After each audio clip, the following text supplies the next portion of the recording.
Everyone needs leadership skills. More after this.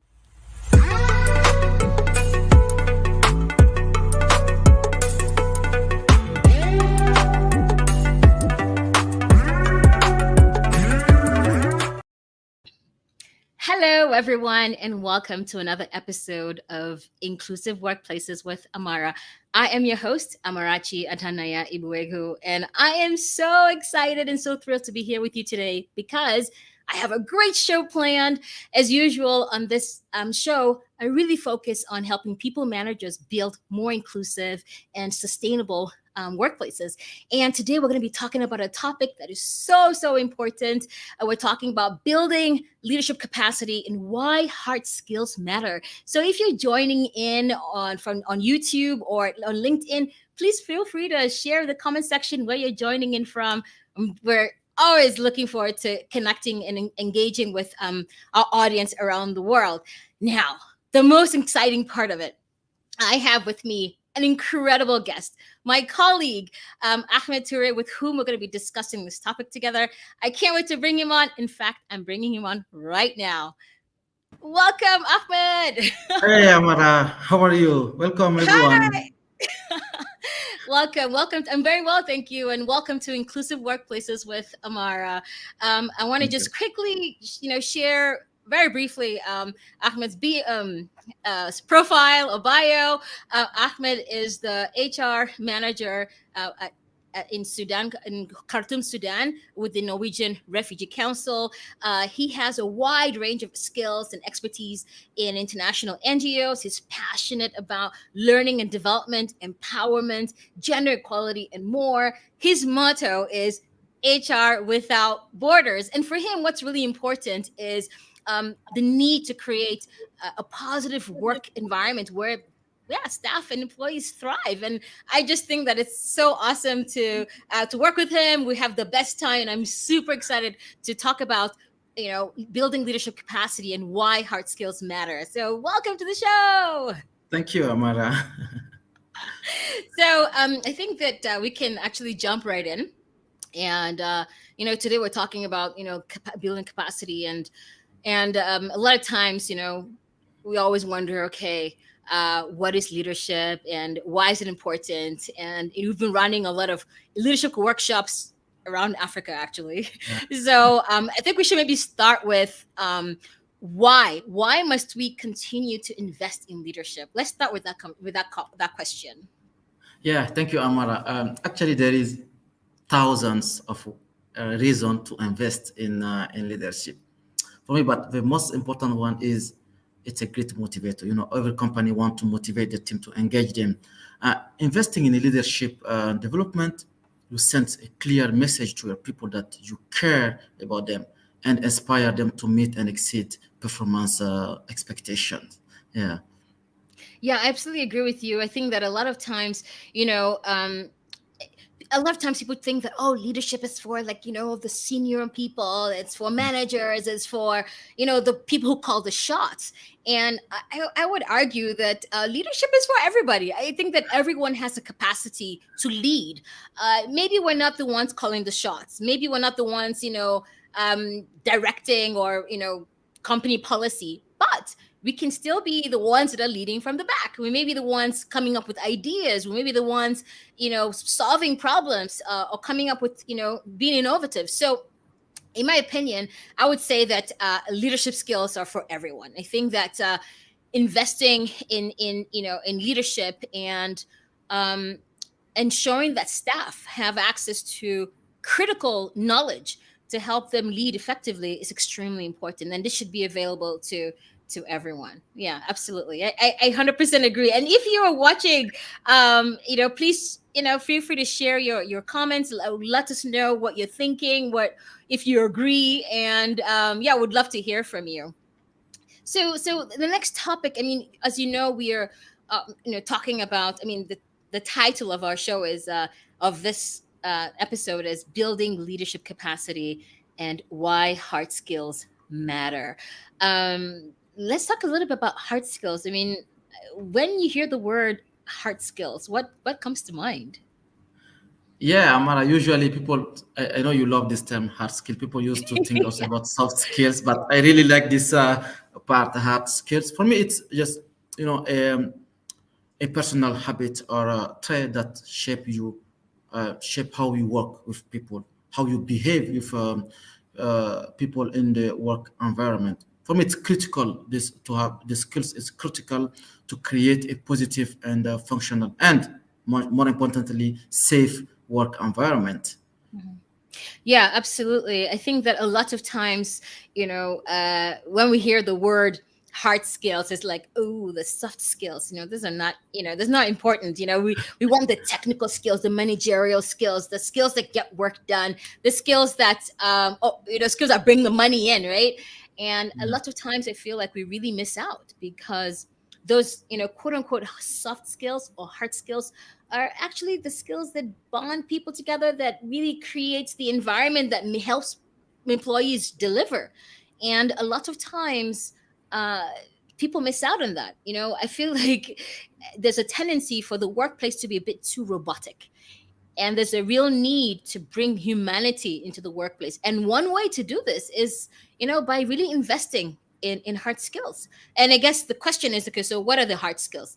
And I would say that, topics like, like you mentioned, psychological safety and failure, like how to deal with failure, influencing without authority, empathy, cultural intelligence. These are all skills that, that you really have to spend time learning, and you really have to also raise your self-awareness to be able to function appropriately in different situations that occur in the workplace, right, Ahmed? yeah, Amara, I couldn't agree more with you. You know, it's all about creating connection with others and with your people. And connecting with others has become so difficult. Through the pandemic period, many leaders struggle to keep team feeling connected. So that's why it's so important to talk about the subject that you just mentioned: psychological safety, influencing, empathy, cultural intelligence, how to mix all of this together to have like an inclusive and safe working environment. So that's why it's so important to talk about this topic. Yeah. Yeah, yeah, absolutely. And actually, we do have one comment here. Yeah, this is from Mazin. Mazin says, "Hello, Amara and Ahmed. Always interested topics as usual from you, Amara, and thanks for bringing Ahmed."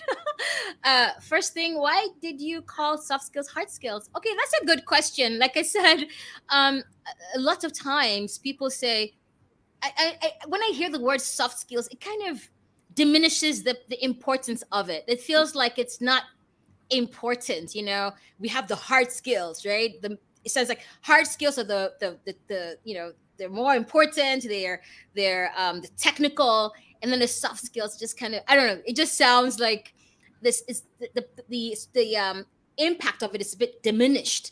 But when we talk about hard skills, it really, for me, it really connects. It's Yeah. connecting, um it's connecting to what really matters. It's connecting to, that self-awareness. Is kind of connecting, people to understanding the need to really go inside, to really go be more Yeah. reflective, to really have that connection, like you said, Ahmed. I mean, what do you think?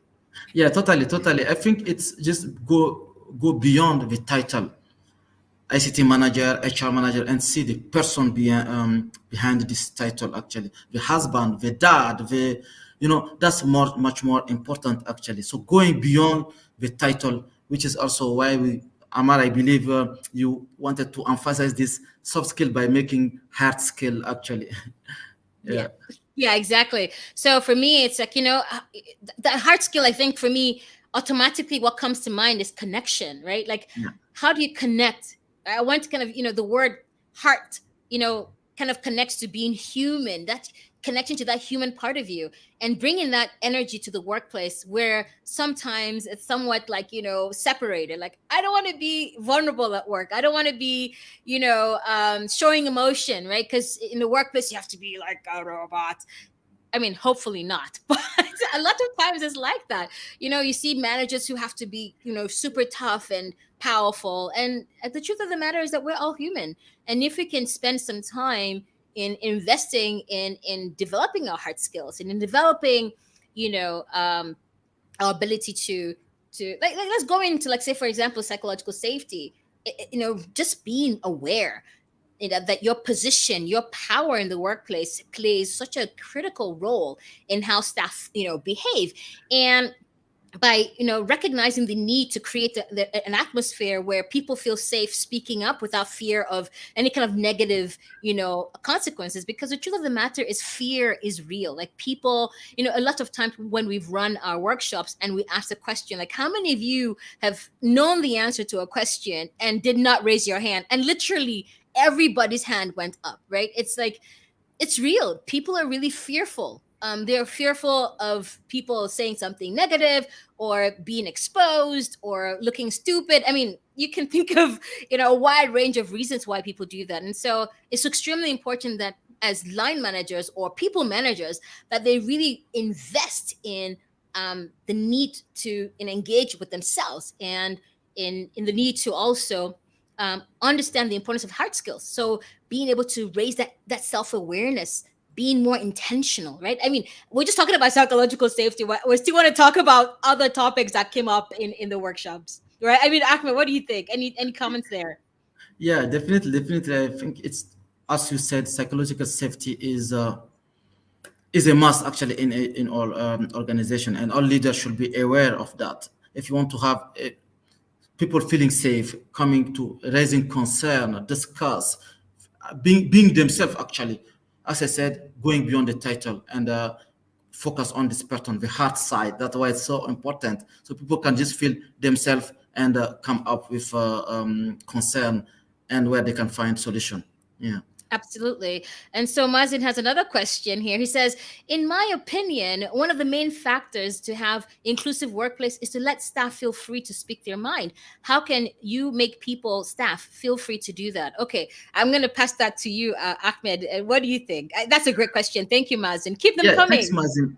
I think it depends on your leadership style. Actually, your leadership style. We mention sometimes different type of leadership. You know, the more open you are, the more inclusive you are, the more people come to you to express themselves. It's showing people being aware first about yourself, being aware of your people first. Learn, actually try to know them better, and then you can see how kind of workplace I want to have, how kind of working environment I want to have. Being open and share with your people so they feel safe to come to you. Amara, during this workshop we talk about failure, which is something very important. It shows that we can all fail. If you fail as a leader, you show your people, okay, I'm a human being, I can fail, we can all fail, and we can all learn from that. Your staff can be feel much more safe when they fail.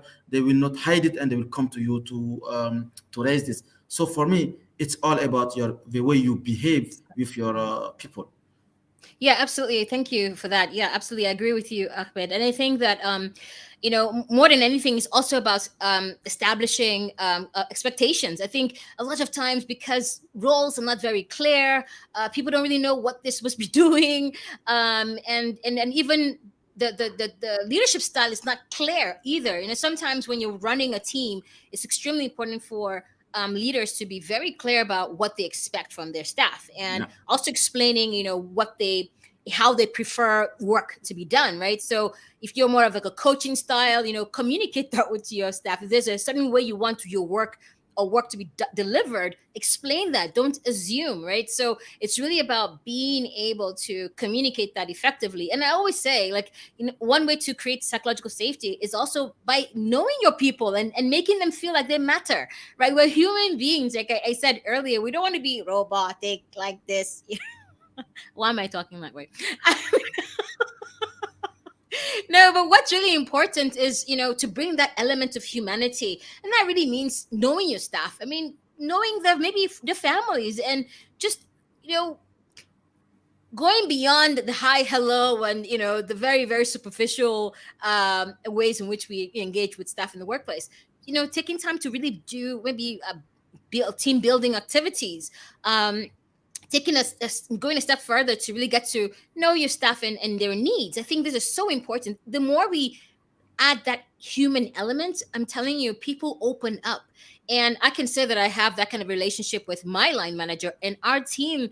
We just support each other so well. And that's because we do have that capacity to, to speak up without fear. I mean, there are many times where I don't know something. And trust me, I have had those moments where I'm like, ooh, should I say that I don't know this? But at the end of the day, I do say that I don't know it. And I don't ever feel like people are making fun of me or that I'm looked upon as not being good enough. I really feel super supported. And that's what, people managers should aspire to do, to really Yeah, create the kind of environment where people feel free or feel safe enough to take those yeah, interpersonal risks. Yeah. yeah, Oh, we're getting definitely. some more comments. Okay, let's see. Okay. I love this. Okay, so we have Chichi Morris. Hello, Chichi. She's saying hello to both of us. Thank you. And I like Hello, I like Chichi. what she said here. She says fail. First attempt in learning. Oh my goodness, this is mind blowing. Yeah, I think this is something we should go in on.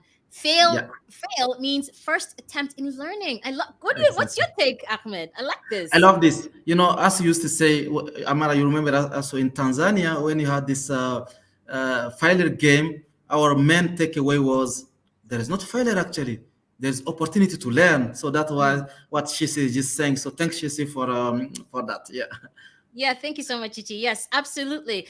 Um, felt yeah I remember, and it's actually, let's just go into that topic around reframing failure, which is another, I mean, just having the strategy, right, in dealing with failure, which is something that we cannot hide. I mean, the truth of the matter is that we will always find things will always come up, we'll always make mistakes, but the kind of strategy we have around failure will definitely go a long way to help people to be more confident in speaking up and addressing problems before they, just stay on, and maybe people are hiding the mistakes or hiding errors, and then just waiting to for the best time, and that best time never comes, and the next thing you know is blowing up in the face and causing a lot of havoc and madness. So it's extremely important that we do intentionally talk about failure and find ways to mitigate the failure, and in the event that something would go wrong or there's a misunderstanding or some wrong step that's been taken, to really ensure that staff feel safe speaking up, because when you start covering, that just leaves room for a lot of mistakes, right? Ahmed, what do you think? Yeah, yeah, definitely. It's so important. That's why we emphasize this psychological safety. Amara, it's so important to let your staff speak up whenever they feel the need to speak. They have this room where they know that I can come and speak without any repercussion or any negative impact on me. And it is line manager responsibility as or leader responsibility to create this kind of environment when staff feel safe to talk, to speak up. It's so important. You can see the benefit when you open this environment, this room actually to your people. Yeah, absolutely. And let's go on to the next topic, which we talked about, which is influencing without authority. I think to me this was another powerful session because we're really talking about relationship building and how it's so important to network. I remember running this session, I was thinking, oh my goodness, I mean, I need to also amplify my ability to influence without authority, because it's such an important skill to have, this ability to read the room and um, build that relationship, right? What do you think, Ahmed? What are your Yeah, thoughts? I couldn't agree more, Amara. When you have the power, it's so tempting to abuse it, actually. Mm, That's mm, why so important to learn how to influence without any mm, authority. And we mm. have so many situations in our workplace, even outside, to actually experience this kind of skill. Yeah. Let's say you are HR, you work with so many departments, finance, logistic, program. You have no authority with them, but you cannot do your job without these Mm, people. So how can you inspire these people? How can you influence these people to get a result from those people? It's same with external stakeholder that you have to work with them. You have no authority with them. They have the power in the mm. opposite, but you need to influence them so they can go in the direction that you want. So for me, that's a must skill that each leader, everyone should learn actually. So I'm so happy, Abs- Amara, we bring this topic in this workshop both in Tanzania and Khartoum. Yeah, absolutely. I think it's super important. I just love what you said about the. I mean, what do you do? How do you? What do you do when you have, people who have power, and you need to motivate them or inspire them to act. Whether it's you being a line manager and having staff that you need to get work done, you definitely don't want to come off like heavy-handed. That is, being super authoritarian, like do this, right? People will not give their all, right? People would rather give their all when they have buy-in, right? They'll be more Mm, willing to do things when they feel like, oh yeah, there's this sense of ownership, and that requires, this influence and skill, like the ability to go behind and really read the room, whether it means getting stakeholders or people who advocates that can champion your cause, or being able to really understand what the issue is at hand and helping mitigate that before coming with your ask. I mean, it's really about reading the room and going all in your persuasive skills, right? Being able to figure out, okay, where do you stand, what's the issue, what can you do to connect and make a difference. So I really think that this was also a very good session where we got to talk a lot about influence and the yeah, importance of building relationships. Yeah. yeah, yeah, definitely. Yeah. Okay, so empathy is another topic, right? What was your key, your aha moments during this session when we talked about empathy? Yeah, actually, people just feel that empathy is first because there was some confusion between empathy and sympathy, and you remember during this workshop someone said, okay, sympathy is wrong, empathy is good. No, no, no, no, that was not what we wanted to highlight. Actually, sympathy can be also good, but empathy, the difference actually between empathy and sympathy is that empathy is about creating connection, feeling others and feeling yourself and being able to create this connection. Sometimes you even don't need to talk. That my aha moment actually was that actually it's so easy to create this empathy. You even don't need to talk. Actually, just show people that you care about them, that you feel their what they feel, and that was a great moment actually. Yeah, Yeah. Yeah. I mean, absolutely. And another thing that I thought was really powerful was the importance of, delaying judgment. A lot of times, especially when we played the game, the courtesy of 21 Toys, yeah, when we played the game, the empathy game, and, there's a need for people to take a step back and, and ask questions, because it's so easy to jump into conclusions. It's so easy to just assume, especially when you're working when you're in the workplace and there's so many different perspectives flying around and different backgrounds. It's so easy to jump, as opposed to taking a step back and really engaging in active listening. And for me, empathy is really about delaying judgment. It's about understand the other person's perspective, like really getting to understand what they're saying. A lot of times we're listening to respond and not yeah, listening to connect. We're yeah, listening to have the perfect response because we can't wait to interrupt, and we can't wait to say yeah, what's on yeah, our minds. yeah, yeah, But yeah. when So empathy, we're able to take a step back. We're able to take a step back. We're able to, ask questions, clarifying questions, to ensure that we're on the same page. That, to me, though, delaying judgments, connection, and that perspective taking and engaging in active listening to me was really powerful. yeah, yeah. Actually, a key word here was also this active listening. When you were mentioning this, some you can see in the room that some person, okay, okay, actually, usually you're right. I'm just listening because to replay actually, not to take information actually. So that's why this active listening it's so important, and to create this kind of connection. You cannot create a relationship. It's all about communication, and communication starts with listening first, asking open question. So that's why this topic was so important. Yeah.